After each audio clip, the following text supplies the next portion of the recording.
रात के 10 बज गए थे। नौकरानी शीला ने अपना सारा काम खत्म किया और वो अपने मालिक के कमरे में चली गई। मालिक सुरेश अपने कमरे में टीवी देख रहे थे। शीला बोली, साहब मैं जा रही हूँ, काफ़ी रात हो गई है। साहब अपनी नौकरानी की चिंता करते हुए बोले, शीला जरा सावधानी से जाया करो, आजकल रात में अकेले जाना सही नहीं है।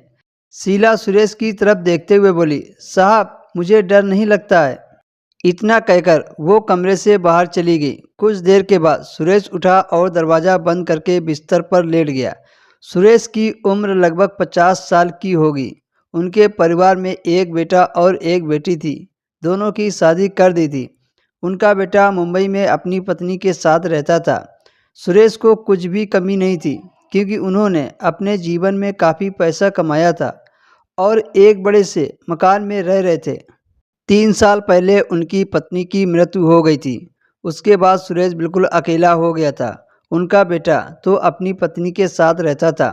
घर पर कोई काम करने वाला न था। सुबह का नाश्ता, कपड़ों की धुलाई तो पड़ोसी की लड़की कर देती थी, लेकिन फिर भी और भी काम होते हैं घर पर।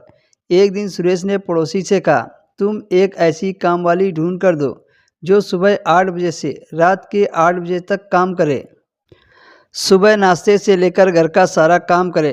ठीक है बाबूजी, मैं तलाश करूंगी। एक दिन पड़ोसी की बेटी एक औरत को लेकर आई। बाबूजी, यह है शीला। जब मैंने इसे काम के बारे में बताया तो ये राजी हो गई। सुरेश ने शीला की तरफ देखा तो वो बहुत ही खूबसूरत औरत थी। सुरेश ने उसे काम पर रख लिया। अगले दिन जब शीला काम पर आई और बोली, नमस्ते बाबूजी। नमस्ते शीला, आज से तुम मेरे घर का काम संभालो। जी बाबूजी, आपके लिए चाय बनाकर लाऊं? शीला ने मुस्कुराते हुए कहा।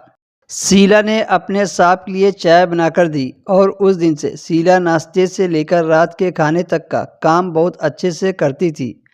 अब शीला को सुरेश के यहाँ काम करते हुए 4 महीना हो गया था। एक दिन शीला ने कहा, बाबूजी मुझे 5,000 रुपये की ज़रूरत है। मेरे पति की तबीयत खराब है। ठीक है, ये लो 5,000 रुपये और अपने पति का अच्छे से इलाज करवाना। बाबूजी आप कितने अच्छे हैं, जो हम जैसे गरीब की मदद भी कर देते हैं। कुछ दिन के बाद सुरेश का दोस्त मोहन घर पर आया। वो उनका पुराना साथी था। शीला चाय नाश्ता लेकर आई। मोहन ने शीला को देखा तो अपने दोस्त से कहा, यार तेरी काम वाली कितनी खूबसूरत है। तुम इसके साथ मज़े लेते हो या नहीं?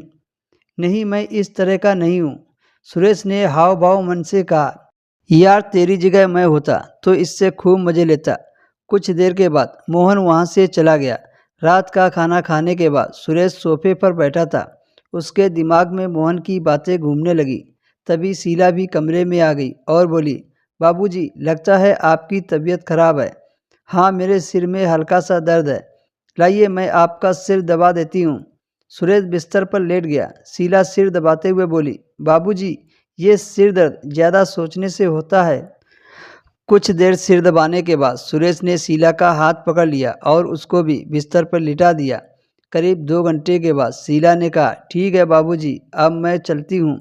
करीब 1 महीने के बाद शीला को उल्टी हुई तो उसने बाबूजी से कहा, लगता है मैं आपके बच्चे की माँ बनने वाली हूँ। सुरेश ये सुनकर सन्न रह गया और बोला, यह सब हुआ कैसे? बाबूजी आपने उस रात मेरे से संबंध बनाए थे, शायद उसी से हो गया है। सुरेश ने कहा, इस बच्चे को गिरा दो। नहीं बाबूजी, मैं अपने बच्चे को पाल पोस कर बड़ा करूंगी और इसे बताऊंगी कि इसका बाप कौन है और आपकी जायदाद का वारिस ये बनेगा। मैं सारी दुनिया को बताऊंगी कि ये बच्चा आपका है। ये सुनकर सुरेश पसीना पसीना हो गया। वह तो शीला को भोली भाली समझ रहा था, पर यह तो तेज निकली। सुरेश को ही जाल में फंसा दिया। सुरेश ने कहा, जो होना था वो हो गया। अब ये बताओ, इस मुसीबत से बचने के लिए कितने रुपए लोगी? बाबूजी आप सिर्फ 3 लाख रुपए दे दो। क्या कह रही हो? सुरेश चौंक कर बोला, बाबूजी उस रात तो आप पागल हो गए थे। मेरे मना करने पर भी नहीं माने, जिसका नतीजा ये हुआ। थोड़ा सौदाबाजी होने के बाद मामला 2 लाख में निपट गया। सुरेश ने 2 लाख रुपए दे दिए। सुरेश को अपनी इज्जत बचाने के लिए 2 लाख रुपए देने पड़े।